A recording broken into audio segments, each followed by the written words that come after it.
Hello guys කටුවලට ආදරය කරන ඔගොල්ලෝ හැමෝම අදත් ගොඩක් ආදරෙන් පිළිගන්න අපේ channel එකෙන් අරන් එන තවත් අලුත්ම කාටුන් සීරීස් එකකට. Teenage Mutant Ninja Turtle එහෙම නැත්නම් අපි පොඩි කාලේ දන්න විදිහට අපි රජ ඉබ්බෝ කියන කාටුන් කතා මාලාව අරගෙන එන්න ලෑස්ති වෙලා ඉන්නේ. ඉතින් 1987 දී රූපවාහිනී ඔස්සේ විකාශනය වීම ආරම්භ වෙච්ච මේ කාටුන් කතා මාලාව කොමික් බුක් එකක් එහෙම නැත්නම් චිත්‍ර කතාවක් පාදක කරගෙන තමයි මේගොල්ලෝ නිර්මාණය කරේ. ඉතින් මේ ඔරිජිනල් කොමික් බුක් සීරීස් එක ටිකක් ඩාර්ක් පැත්තට එහෙම නැත්නම් වයලන්ස් පැත්තට බර නිසා මේක පොඩි ළමයින්ට ගොඩක් ගැළපෙන විදිහට වෙනස් කරලා තමයි මේගොල්ලෝ නිෂ්පාදනය කරලා තිබ්බේ. ඉතින් මේක සීසන් 10කින් සමන්විත වෙන්න හේතු වෙච්ච කාරණාව තමයි මේක පුදුමාකාර විදිහට ලෝකේ පුරාම ජනප්‍රිය වෙන්න ගත්තා. පොඩි ළමයි එහෙම ගොඩක් ආසාවෙන් මේ කාලේදී මේ කාටුන් කතාව වැළඳගත්තා වගේම රූපවාහිනී ඉතිහාසයේ වැඩිම ජනප්‍රිය වන කාටුන් කතා මාලාවලින් එකක් විදිහට මේක ඉතිහාසගත වෙන්න සමත් වෙලා තියෙනවා.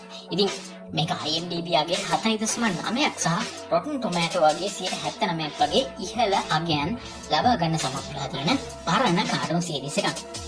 ඉතින් ඔයගොල්ලෝ අපේ channel එකට අලුත් නම් මේ වගේ සුපිරිම කාටුන් කතා නරඹන්න ඔයගොල්ලන්ට අපේ channel එක හරහා අවස්ථාව තියෙනවා. ඉතින් ඉදිරියටත් මේ වගේ දේවල් ආපු ගාම නැරඹීම සඳහා දැම්මම අපේ channel එක subscribe කරලා notification bell එකත් on කරගෙනම අපිත් එක්ක එකතු වෙන්න කියලා ඔයගොල්ලන්ට ආරාධනා කරනවා.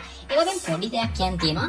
අපි පොඩි කාලේදී සිරස TV එකේ ගිය කාටුන් එකේ නම් වලින්ම ආමන්ත්‍රණය කරන්න මම මේ කාටුන් කතා මාලාවේදී හිතාගෙන ඉන්නවා. ඉතින් ඒ නිසා ටොමැටෝ යෝෂි එහෙම නැත්නම් මාස්ටර් ස්ප්ලින්ටර් කියලා හැඳින්වෙන චරිතය මාස්ටර් විදිහටත් ඔරොකෝ සාකි එහෙම නැත්නම් ද ස්ට්‍රේඩර් කියන චරිතය අපි දන්න සාකියා විදිහටත් මේකෙදි මම භාවිත කරනවා.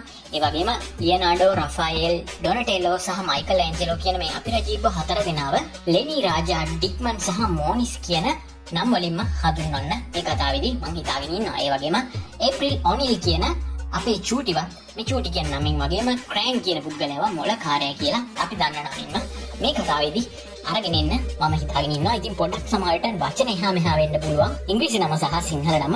ඉතින් ඔයගොල්ලෝ අදාළ පුද්ගලයන්ව දන්න නිසා මම හිතනවා ඒක ලොකු ප්‍රශ්නයක් වෙන්නේ නැති වෙයි කියලා. එහෙනම් අපි දැන් බලමු මේ අපි රජ ඉබ්බෝ සීසන් 1 එකේ පළවෙනි එපිසෝඩ් එකේ මොන වගේ දෙයක්ද සිද්ධ වෙන්නේ.